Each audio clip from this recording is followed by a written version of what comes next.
औज़ुबिल्लाहिमिनश्शैतानिर्रजीम बिस्मिल्लाहिर्रहमानिर्रहीम। अस्सलाम वालेकुम व्यूअर्स, उम्मीद करती हूँ आप सब खैरियत से होंगे। अल्लाह के हुक्म से मैं भी बिल्कुल ठीक ठाक हूँ। आज मैं एक और न्यू रेसिपी के साथ आई हूँ। आज हम बनाने लगे हैं मटन कढ़ाई। बिल्कुल हम इसको रेस्टोरेंट स्टाइल में बनाएंगे जिस तरह होटल्स वगैरह में मिलती है, और आप यकीन करें कि ये बनाने के बाद आप और सारी कढ़ाइयाँ भूल जाएंगे। इतने मज़े की और इतने आसान तरीके से इसको मैं आपको बनाना बताऊंगी, तो इसके लिए रेसिपी आपने एंड तक देखनी है। तो रेसिपी स्टार्ट करने से पहले मेरी आपसे रिक्वेस्ट है, जिसने मेरे चैनल को सब्सक्राइब नहीं किया प्लीज़ मेरे चैनल को सब्सक्राइब कर ले। तो चलिए वीडियो स्टार्ट करते हैं। तकरीबन 3 पाव के करीब मैंने मटन ले लिया है, और इसको पहले आपने अच्छी तरह से वॉश कर लेना है। वॉश करने के बाद मैंने हमेशा की तरह थोड़ा सा इस पर सिरका लगा दिया कि इसकी स्मेल वगैरह ख़त्म हो जाए।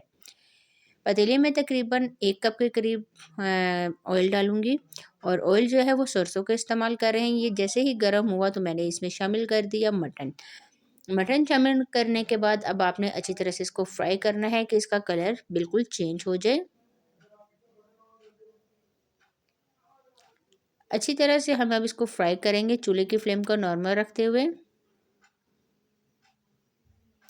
इसका कलर चेंज होगा और ये बिल्कुल मतलब कि वाइट कलर में जब तक आ जाएगा तब तक आपने इसको फ्राई करना है। आप यकीन करें कि ये इतने मज़े का बनता है, और इसमें इतने मज़े में जैसे कि मैं मसाले शामिल करूँगी, तो इसके लिए वीडियो आपने स्किप नहीं करनी, वीडियो आपने एंड तक देखनी है। मैं आपको बताऊंगी कि हम इसमें एक ख़ास चीज़ शामिल करेंगे, तो वो कौन सी है। ये तो इसके ऊपर थोड़ी सी देर ढक्कन लगा के मैं रख देती हूँ, और मैं आपको बताती हूँ हम मसाले कौन से शामिल कर रहे हैं। मेरे पास ये मसाले पड़े हुए हैं: कलवंजी, नमक, लाल मिर्च, गरम मसाला साबित, पिसा हुआ गरम मसाला, हल्दी, कश्मीरी लाल मिर्च, लहसुन ढेर सारा हम इसमें शामिल करेंगे, अदरक शामिल करेंगे, 2 अदद दरमियाने साइज़ के प्याज हम इसमें डालेंगे। तकरीबन 10 मिनट बाद जब मैंने चेक किया तो इसका कलर आप ये देख सकते हैं बिल्कुल चेंज हो गया था। बस सबसे मेन पॉइंट इसमें भुनाई होती है, तो मैंने सारे मसाले इसमें शामिल कर दिए। मसाले शामिल करने के बाद 2 अदद प्याज इसमें शामिल कर दिए, और 2 अदद मेरे पास टमाटर पड़े हुए थे वो मैंने इसमें डाल दिए। तमाम चीज़ें एक साथ मैं डाल रही हूँ। टमाटर का जो छिलका वो मैंने हटा दिया था। लहसुन का पेस्ट और अदरक का पेस्ट 1 चम्मच भर के, और लहसुन का पेस्ट 2 चम्मच भर के मैं इसमें डालूँगी।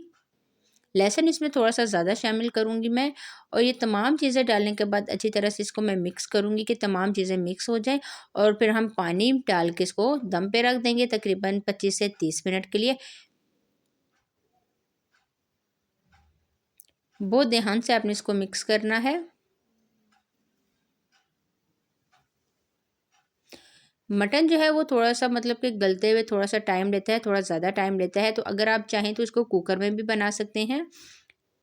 कुकर में भी बिल्कुल यही तरीका होगा, बस आपने लगा के प्रेशर को 15 से 20 मिनट के लिए चेक कर लेना है, और वो गोश्त अच्छी तरह से गल जाएगा। जी, तो ये आप देख सकते हैं अच्छी तरह से ये तमाम चीज़ें मिक्स हो गई हैं। अब मैं इसमें शामिल कर दूँगी पानी। पानी तकरीबन मैं 2 से ढाई ग्लास इसमें डालूँगी, क्योंकि पानी हम थोड़ा-सा ज़्यादा शामिल करेंगे इस वज़ह से कि गोश्त जो है वो भी कच्चा है, तो गोश्त को गलते हुए थोड़ा-सा टाइम लगेगा। जी, तो पानी मैंने शामिल कर दिया है, और दोबारा से मैं इसको करूँगी मिक्स। इस तरह से आप बनाएँगे तो आपको बहुत सारा टाइम मतलब बच जाएगा, बहुत जल्दी से ये बन जाता है। जी, तो देखें तमाम चीज़ें अच्छी तरह से मिक्स हो गई हैं, और अब मैं इसको दम पे लगा दूँगी। तकरीबन हम इसको 25 से 30 मिनट हम पकाएँगे, और फिर आपसे 25 से 30 मिनट बाद हमारी मुलाकात होती है। जी, तो 25 मिनट बाद जब मैंने चेक किया तो हल्का ये देखिए मैंने चूल्हे की फ्लेम को नॉर्मल रखा हुआ था, और मैंने जब चेक किया तो ये काफ़ी हद तक पानी ड्राई हो गया था, और तमाम चीज़ें इसमें बहुत अच्छे तरीके से मिक्स हो गई थी। अब सबसे मेन काम ये है कि आपने इसकी करनी है भुनाई। भुनाई करेंगे, इसका पानी सुखाएँगे, इसका पानी जो है वो ग्रेवी की शेप में आ जाएगा, और तब तक आपने इसको अच्छी तरह से भूनना है। जी, तो आप ये देख सकते हैं काफ़ी हद तक इसका पानी ड्राई हो गया था, और गोश्त जब मैंने चेक किया तो बहुत अच्छा खासा गल गया था, क्योंकि 30 से 35 मिनट हो गए थे।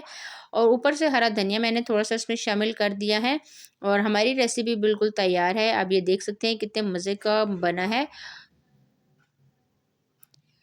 मुझे इतनी गाढ़ी ग्रेवी चाहिए थी, तो अब इसको मैं प्लेट में सर्व कर लेती हूँ।